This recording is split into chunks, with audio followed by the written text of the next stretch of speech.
चला आज तर कांद्याच्या सालीचं खत बनवूया, ते पण एकदम सोप्या पद्धतीने.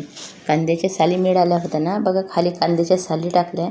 सर्वात खाली एक मूठ माती टाकली, त्याच्यावर कांद्याच्या साली टाकल्या. परत मूठभर माती टाकली, त्याच्यावर कांद्याच्या साली टाकल्या. असं टाकत जायचं. आणि तुम्हाला आता मी याची माहिती सांगते, तुम्ही पूर्ण व्हिडिओ बघण्याचा नक्की प्रयत्न करा, कारण हे खत इतकं उपयुक्त आहे ना आपल्या झाडांसाठी. कारण याच्यामध्ये आहे ना, कांद्याच्या सालीमध्ये पोटॅशियम, मॅग्नेशियम, त्याच्यासोबत फॉस्फरस, कॅल्शियम ह्या सर्व गोष्टी मुबलक असल्यामुळे झाडाची उत्तम नैसर्गिक खत म्हणून याचा उपयोग होतो. आणि उन्हाळ्यामध्ये ह्या साली आपल्याला भरपूर मिळतात. भाजीवाले वगैरे आले ना, तर त्यांच्याकडनं मी घेतलेल्या होत्या. आणि साईडला आहे ना, हे मूठभर मी टाकलेलं. हे बघा आपल्या कडुलिंबाचं खत किती उत्तम झालेलं आहे, भुसभुशीत तयार झालेलं आहे.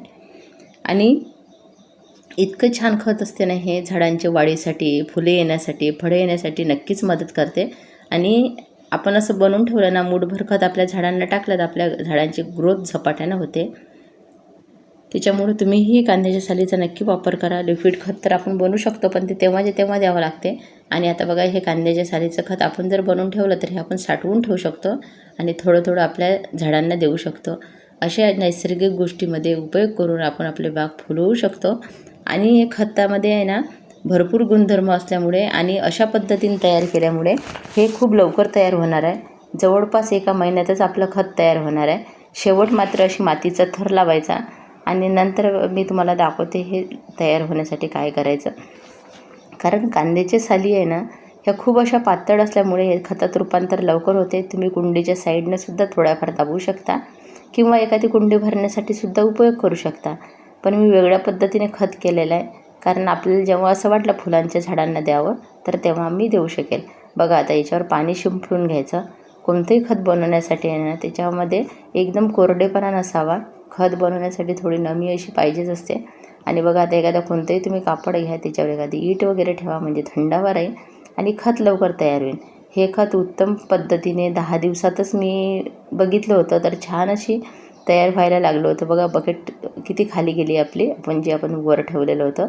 आणि अशी एकदम भुसभुशीत. याच्यामध्ये मी काहीतरी लावण्याचा प्रयत्न केलेला आहे आणि तो प्रयोग कसा होते तो नंतर सांगेलच. पण बघा आता आपलं खत असं तयार झालेलं होतं. आणि वर खाली करत राहायचं 8-10 दिवसातून, म्हणजे ते एकसारखं तयार होईल. अशा पद्धतीने तुम्ही सालींचे खतं बनवू शकता तुमच्या बागेमध्ये. आणि मी सुद्धा असे वेगवेगळे प्रयोग बागेमध्ये करून पाहत असते, कारण असे प्रयोग केल्यामुळे आपल्या बागेमध्ये आपल्याला खत तर मिळते फ्रीमध्ये आणि नवीन नवीन गोष्टी शिकायलासुद्धा मिळते, अनुभव येतात. त्या पद्धतीने तुम्ही नक्की अशा कांद्याच्या साली मिळत असेल ना, तर खत नक्की बनवून पहा. आणि आपल्या फुलांच्या झाडांना भरपूर फुलं येण्यासाठी हा उपयोग करून पहा. फळांच्या झाडांना फळं येण्यासाठी हा उपयोग करून पहा. झाडांची ग्रोथ चांगली होण्यासाठी हा उपयोग करून पहा.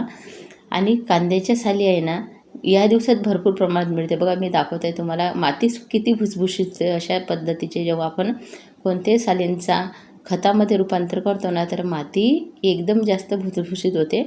आणि चांगल्या वाढीसाठी झाडांच्या माती भुसभुशीत पाहिजे असते.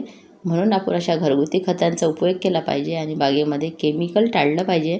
कारण केमिकलचं काय होते, आपण आता उपयोग करतो, आपल्याला रिझल्ट दिसते, पण हळूहळू आपल्या मातीची गुणवत्ता कमी होत जाते. पण याच्यामध्ये उलट होते, याच्यामध्ये मातीची गुणवत्ता हळूहळू वाढत जाते. कशी माहिती वाटली नक्की सांगा. खूप सुंदर असं खत तयार झालं. धन्यवाद.